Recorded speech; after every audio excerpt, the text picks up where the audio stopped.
بسم اللہ الرحمن الرحیم۔ السلام علیکم پیارے بچوں، کیسے ہیں آپ؟ یقیناً ٹھیک ہوں گے، تندرست ہوں گے۔ پیارے بچوں، جیسا کہ آپ جانتے ہیں ہم پڑھ رہے ہیں اپنی اردو جماعت سوم، اور اس میں ہمارا سبق ہے جس کو ہم نے شروع کر رکھا ہے حضرت محمد رسول اللہ خاتم النبیین صلی اللہ علیہ وآلہ وصحبہ وسلم کے اخلاق مبارکہ۔ اس میں آج ہم سبق نمبر 3.7 پڑھیں گے، اور انشاءاللہ یہ ہمارے تیسرے سبق کا آخری حصہ ہے، یعنی آج کے سبق یعنی 7ویں حصے کے بعد ہمارا درسی کتاب کا تیسرا سبق حضرت محمد رسول اللہ خاتم النبیین صلی اللہ علیہ وآلہ وصحبہ وسلم کے اخلاق مبارکہ مکمل ہو جائے گا۔ پیارے بچوں، ہمارے آج کے سبق میں شامل جو حاصل تعلم ہے یا جو چیز آپ سیکھنے جا رہے ہیں وہ کچھ اس طرح سے ہے کہ لائبریری میں اپنی پسند کی کتابیں منتخب کر سکیں، یعنی ان کا چناؤ کر سکیں، آپ کو اندازہ ہو اپنی پسند اور ناپسند کا، اس کے مطابق آپ انتخاب کر سکیں اور اس سے پڑھ سکیں۔ سب سے پہلے ہم ہمیشہ کی طرح سے دیکھیں گے اپنے سبق کا اسلامی نقطہ نظر، جس میں فرمان رسول صلی اللہ علیہ وآلہ وصحبہ وسلم ہے، جب تم 3 آدمی ساتھ رہو تو تم میں سے 2 آدمی تیسرے کو اکیلا چھوڑ کر کان میں بات اور سرگوشی نہ کریں، کیونکہ یہ اسے رنج و غم میں مبتلا کر دے گا۔ سنن ابی داؤد سے یہ ایک صحیح حدیث لی گئی ہے، اور بہت بڑی بات ہے، آپ لوگوں کی زندگی سے متعلق ہے، اور آپ اس وقت عمر کے جس حصے میں ہیں، اسکول میں موجود ہے، خاص طور پر اس حدیث کو غور کریں اس پہ، اور پیارے بچوں اس کو اپنی عملی زندگی کا حصہ ہر حال میں بنائیں۔ بات جس سے منع کیا گیا وہ ہے سرگوشی کرنا۔ مثال سے آپ کو 3 لوگوں کا بتایا گیا کہ جہاں پہ جس محفل میں 3 لوگ بھی موجود ہوں اور ان میں سے 2 لوگ آپس میں ایک دوسرے کے کان میں سرگوشی کریں، خسر پسر کریں، تو یہ بالکل بھی مناسب نہیں۔ ہمارے پیارے نبی حضرت محمد مصطفیٰ صلی اللہ علیہ وآلہ وصحبہ وسلم نے اسے منع فرمایا، کیونکہ تیسرا شخص یا وہ شخص جس کے درمیان میں جس محفل میں بیٹھے ہوئے آپ سرگوشی کرتے ہیں، تو باقی لوگ، خواہ وہ ایک بندہ ہو یا بہت سے لوگ ہوں، یہ سوچنے پر سمجھتے ہیں یا سمجھنے پر مجبور ہو جاتے ہیں کہ بات ایسی ہے جو ان کے دل کو کسی دکھ میں، کسی تکلیف میں مبتلا کرتی ہے۔ سرگوشی کبھی بھی کسی بھی صورت نہ کریں۔ جو بات کرنی ہو، اگر آپ میں ہمت ہے کسی کی تعریف کرنی ہے تو اس کے سامنے کریں۔ اگر آپ نے کسی کی کوئی خامی، کوئی بات اس کی پسند نہیں آئی، تو اس کو ساروں کے سامنے، سب کے درمیان میں اسے نہ کریں، بلکہ اس کو اکیلے میں لے جائیں، علیحدہ سے لے جائیں اور اس سے اس بات کا ذکر کریں۔ لیکن کبھی بھی اس شخص کی بات جو کسی ایک سے متعلق ہو، اس کے علاوہ باقی لوگوں سے سرگوشیوں میں مت کریں۔ غور کریں اس بات کو، اپنی زندگی کا اس کو حصہ بنائیں، اور کوشش کریں کہ آپ سے منسلک جتنے بھی لوگ ہیں ان کو بھی اس بات کی ترغیب دلائیں کہ کبھی بھی بیٹھے ہوئے محفل میں سرگوشیاں نہ کی جائیں۔ پیارے بچوں، اب ہم پہلے سب سے کریں گے دہرائی۔ دہرائی میں آپ نے برقی میڈیا سے کسی دانشور کی بات چیت کا ایک اقتباس طلبہ کو سنوانا ہے، یعنی آپ کی معلمہ اپنے موبائل فون سے کسی مشہور دانشور کا، آپ کو ایک اس کی بات چیت کا، اس کے کسی پروگرام میں انٹرویو کا، بات کرتے ہوئے، کسی سے خطاب کرتے ہوئے کوئی ایک اقتباس آپ کو سنوائیں گی، اور آپ نے اس سے اس بارے میں اپنی رائے دینی ہے، ٹھیک ہے؟ اب یہاں پہ اس سرگرمی کو کرنے کے لیے بہت ضروری ہے کہ ہر بچہ غور سے سنے، توجہ سے سنے، جو ہدایات آپ کی معلمہ آپ کو دیتی ہیں ان کو سنیں، اور جو عمل وہ کرنے کے لیے کہتی ہیں بعد میں اس کو بھی کریں۔ ہم نے اسی سبق میں سیکھا کہ ہدایات، اعلانات کو توجہ سے سننا اور اس پر اپنی پسند ناپسند کا اظہار کرنا، ذاتی رائے کا اظہار کرنا، اسی سے متعلق آپ دہرائی کریں گے۔ آپ کو کوئی ایک اقتباس سنوایا جائے گا، اس کو غور سے سنیں، اور اس کے بعد آپ کی معلمہ جو ہدایات آپ کو دیتی ہیں ان پر عمل کرتے ہوئے ان سوالات کے جواب دیں۔ اس سب کے لیے کیا ضروری ہے کہ آپ ویڈیو کو یہیں پہ روکیں اور سرگرمی کریں۔ جی، تو یقیناً دہرائی تو آپ لوگوں نے کر لی ہوگی۔ آج ہم جو چیز سیکھنے جا رہے ہیں، جیسا آپ نے اس کا ایک حاصل تعلم بھی دیکھا کہ اپنی لائبریری سے کتب کو لینا اور ان کو پڑھنا۔ اب آپ نے کیا ہے کہ آپ کی معلمہ آپ سے یہاں پہ چند سوالات پوچھیں گی، جیسے وہ آپ سے آپ کی پسندیدہ کتابوں کے نام پوچھ سکتی ہیں۔ آپ کسی رسالے کا نام جو آپ کو بہت پسند ہو اور ماہانہ کی بنیاد پر آپ کے گھر آتا ہو یا ہفتہ وار آپ کے گھر آتا ہو، اس کا نام بھی بتا سکتے ہیں۔ دوسرا، آپ اپنی معلمہ کو یا اپنے معلم کو اپنی اس کتاب جس کا آپ نے ان کو بتایا اس کی پسندیدگی کی وجہ بھی بتانی ہے، خواہ وہ کوئی رسالہ ہے، خواہ وہ کوئی کتاب ہے، کہ اگر آپ کو وہ پسند ہے تو کیوں پسند ہے۔ اس کی پسندیدگی آپ کے خیال میں، آپ کی نظر میں اس کی وجہ کیا ہے؟ تو آپ نے یہ کام ابھی کرنا ہے پڑھنے سے پہلے. اس کے لیے بھی ضروری ہے کہ آپ ویڈیو کو روکیں اور سب سے پہلے ان سوالات کے جوابات اپنی معلمہ کو دیں. جی تو یقیناً آپ لوگوں نے سب نے بتایا ہوگا اور اس سے آپ کو اندازہ بھی ہو گیا ہوگا کہ ہم آج کون سی چیز پڑھنے اور سیکھنے جا رہے ہیں. آج آپ نے کیا کرنا ہے کہ اپنے اسکول کی لائبریری سے کتابیں لینی ہے. اسکول میں اس ٹائم میں، اس گھنٹے میں جو آپ کا اردو کا ہے، کہ اسکول کی لائبریری جائیں اپنی معلمہ کے ساتھ، وہاں سے مختلف کتابیں لیں اور ان کو پڑھیں. کوشش کریں وہ کتاب منتخب کریں، اس کا انتخاب کریں جو آپ کو پسند ہو. اگر مناسب وقت نہیں ہے ابھی آپ کے پاس تو آپ اس سرگرمی کو گھر جا کے بھی کر سکتے ہیں. یقیناً آپ جہاں بھی رہتے ہیں محلے میں بھی چھوٹی چھوٹی لائبریریاں ہوتی ہیں. عام طور پر محلے کی جو مسجد ہوتی ہے وہاں پر لائبریری بنائی جاتی ہے. کچھ لوگ ایسے ہوتے ہیں جو اپنے پاس اپنی جو ذاتی کتابیں ہوتی ہیں ان کو بھی لائبریری کی شکل دے لیتے ہیں. تو آپ محلے کی لائبریری میں جا کر بھی سرگرمی کو کر سکتے ہیں. تو یہ ہم نے آج کرنا ہے کہ آپ نے آج کتابوں کا انتخاب کرنا ہے، خواہ ایک کتاب بھی کیوں نہ، اور اس کو پڑھنا ہے. پیارے بچوں، ہم اب تک جو بات کرتے چلے آ رہے ہیں، ہم نے تیسرا سبق بھی پڑھ لیا اور ساری بات تھی ان تینوں اسباق کی پڑھائی ہم نے اپنی درسی کتاب سے کی. یہاں پہ سمجھنے کی بات یہ ہے کہ صرف نصاب کی جو کتابیں ہوتی ہیں، یعنی جیسے آپ نے ابھی اردو کی درسی کتاب پڑھ رہے ہیں، اسی طرح انگریزی پڑھ رہے ہیں، اسی طرح اسلامیات پڑھ رہے ہیں، تو نصاب کی درس جو کتابیں ان کو پڑھ لینا ہی کافی نہیں ہوتا، بلکہ یہ صرف علم کا وہ ذریعہ ہے جو ہم آپ کو سکھا رہے ہیں. سکھا کیوں رہے ہیں کہ یہ وہ سیڑھی ہے جس کو طے کرتے ہوئے آپ ایک منزل تک پہنچیں گے. منزل بہت وسیع ہے. ابھی سے اس منزل کی تیاری کرنے کے لیے ایک سیڑھی درسی کتاب کی صورت میں ہم آپ کو فراہم کرتے ہیں. اس میں وسعت لانے کے لیے آپ اس کے علاوہ دیگر کتب کا مطالعہ کر سکتے ہیں.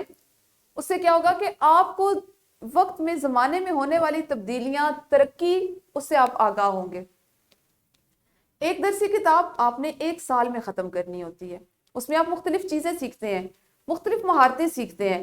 آپ کی سننے کی صلاحیت میں اضافہ ہوتا ہے، بولنے کی میں ہوتا ہے، لکھنے پڑھنے کی میں ہوتا ہے. آپ زبان شناسی، یعنی اس کتاب، آپ جس زبان کو سیکھ رہے ہیں اس کے قواعد، اس کو کن قاعدوں کے تحت مرتب کیا جاتا ہے وہ سیکھتے ہیں. زبان کو بولا کیسے جاتا ہے یہ سیکھتے ہیں. خود سے کیسے کسی بات پہ اپنے اظہار کیا جا سکتا ہے، اپنی رائے کا اظہار کیا جا سکتا ہے، وہ سیکھتے ہیں. لیکن اس کے ساتھ ساتھ ضروری ہے کہ آپ روزمرہ زندگی میں اپنی دوسری کتب کو بھی پڑھیں. اس سے آپ کو کیا ہوگا کہ آپ کو اپنے نصاب کی کتب کے علاوہ لائبریریز میں جانا پڑے گا. کتب خانے، وہاں جائیں، وہاں کی ممبرشپ لے سکتے ہیں تو وہ لیں. اسکول میں کتب خانہ موجود ہے تو ہفتے میں ایک پیریڈ، 1 گھنٹہ رکھا جاتا ہے.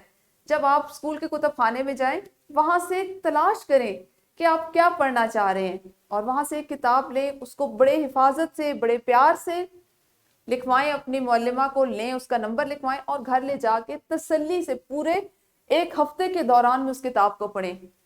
پیارے بچوں، کتاب پڑھنا آپ کا ایک ایسا مشغلہ ہے جو آپ کو فارغ وقت میں آپ کو ایک دوست سے زیادہ آپ کے لیے مددگار اور فائدہ مند ثابت ہو سکتا ہے. کتاب پڑھنے کے لائبریری کی خاص طور پر کتاب پڑھیں یا آپ کچھ بھی پڑھیں تو اس کا ایک اصول ہے کہ سب سے پہلے اس کا سر ورق، اس کو دیکھا کریں، اس کا نام، اس کے مصنف کا نام، اور اس میں جو درج ہوتی ہیں تفاصیل، ان تمام تفاصیل کو غور سے پڑھا کریں. اس سے آپ کو ذہنی طور پہ آپ کے ذہن میں وسعت بھی آتی ہے اور فائدہ بھی ہوتا ہے. ان تمام باتوں کے ساتھ، یعنی آپ نے لائبریری سے آج کتب لینی ہے، ان کا انتخاب کر کے، ان کا چناؤ کر کے لینی ہے اور ان کو پڑھنا ہے. آپ ایک سرگرمی کیا کریں گے کہ طلبہ کو آپ کی معلم یا آپ کی معلمہ مدرسے کی لائبریری لے کر جائیں گی اور ہر بچے کو اس کی پسند کی کتاب دلوائیں گی. یعنی عملاً ہم اس کام کو ابھی سے کرنا شروع کریں گے. آپ نے اپنی معلمہ کے ساتھ یا اپنے معلم کے ساتھ ابھی کتب خانے جانا ہے اسکول کے. وہاں سے آپ نے اپنی پسند کی کتاب لینی ہے اور ان کو لائبریری میں مطالعہ کرنے کے قواعد و ضوابط. یہ ایک بہت اہم بات ہے، انتہائی اہم اصول، کہ لائبریری کے خاص قواعد ہوتے ہیں، ضوابط ہوتے ہیں. آج آپ جائیں گے، آپ کو اندازہ ہوگا. لائبریری میں خاموشی سے بیٹھتے ہیں، خاموش مطالعہ کرتے ہیں، بار بار کرسیوں کو نہیں گھسیٹتے. جو کتاب چاہیے ہوتی ہے سوچ سمجھ کر اس کا انتخاب کرتے ہیں، اس کو لے کے اپنی جگہ پر بیٹھ کے پڑھتے ہیں. یہ اور دیگر اصول و ضوابط جو لائبریری میں کتب بینی کے ہیں وہ آپ کی معلمہ یا آپ کے معلم بھی آپ کو بتائیں گے. وہ آج آپ ابھی کریں گے. اور آپ کو پتہ ہے اس سرگرمی کو جو قدرے طویل ہو سکتی ہے اس کو کرنے کے لیے کیا ضروری ہے کہ آپ ویڈیو کو یہیں پہ روکیں،